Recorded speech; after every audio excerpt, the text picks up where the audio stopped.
বিসমিল্লাহির রহমানির রহিম। আসসালামু আলাইকুম ওরহমতুল্লাহি ওবরাকাতুহ।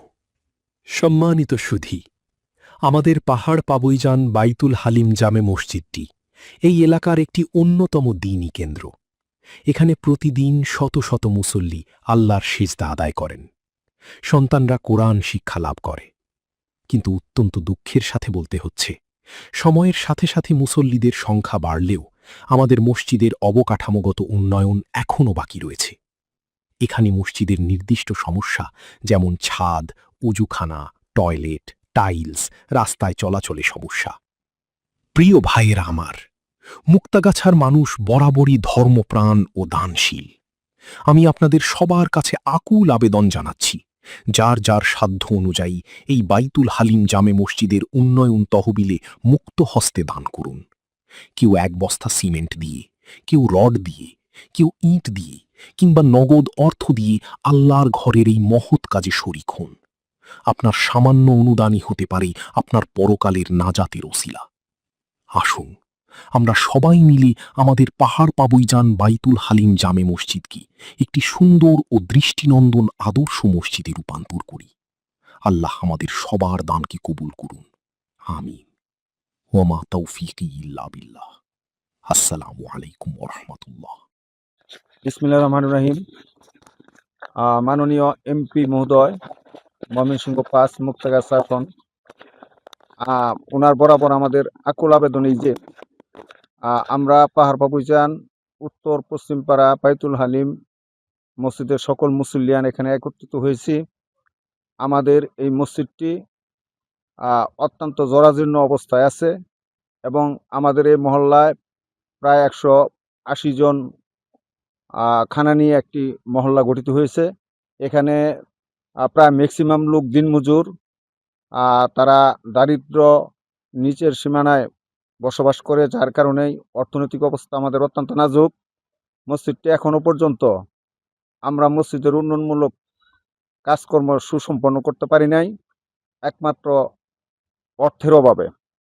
তো মাননীয় এমপি মহোদয়ের কাছে আমাদের জোরালো আবেদন, অনতিবিলম্বে আমাদের এই মসজিদের জন্য একটি অনুদানের ব্যবস্থা করবেন। আমাদের এখানে আপনি দেখতে পারবেন, আমাদের এখানে উজুখানা, টয়লেট এবং বারান্দার কাজ রয়ে গেছে, সেগুলো এখনো টিনের চালার মধ্য দিয়ে রয়ে গেছে। পাশাপাশি আমাদের এখানে একটি মাদ্রাসা রয়েছে, সেই মাদ্রাসাটির অত্যন্ত নাজুক অবস্থা। এখানে নুরানি এবং হেফজ বিভাগ রয়েছে। এখানে 4 জন শিক্ষক, ওনারা পড়াশোনা করান।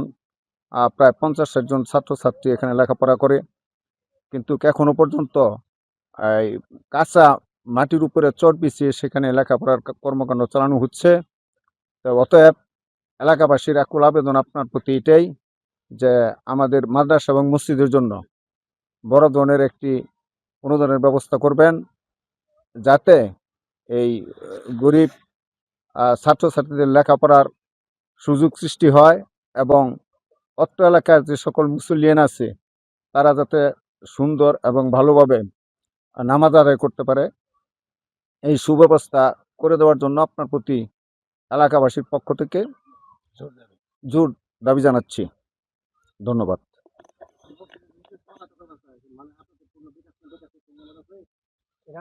হ্যাঁ, আছে, ফোন নাম্বার আছে।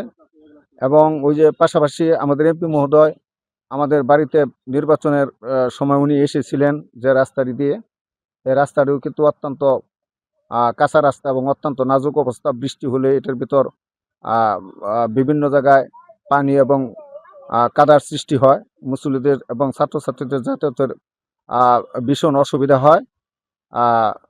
এই রাস্তাটিও পাকাকরণের কাজ সুসম্পন্ন করার জন্য ওনার প্রতি আমাদের জোর দাবি রইল। আর বিশেষ করে পাহাড় পাবইজান উত্তর পশ্চিম পাড়ার এই বসতিটা পূর্বে থেকেই এরা বিএনপি মাইন্ডেড, যার কারণেই ফ্যাসিস্ট সরকারের 17 বছর অতিবাহিত হইলেও এখানে উন্নয়নমূলকের কোনো উন্নয়নের কোনো ছোঁয়া এখানে লাগেনি।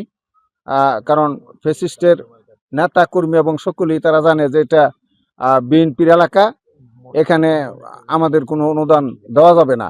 যার কারণেই আমরা 17 বছর বিভিন্ন ধরনের সরকারি অনুদান থেকে আমরা বঞ্চিত ছিলাম।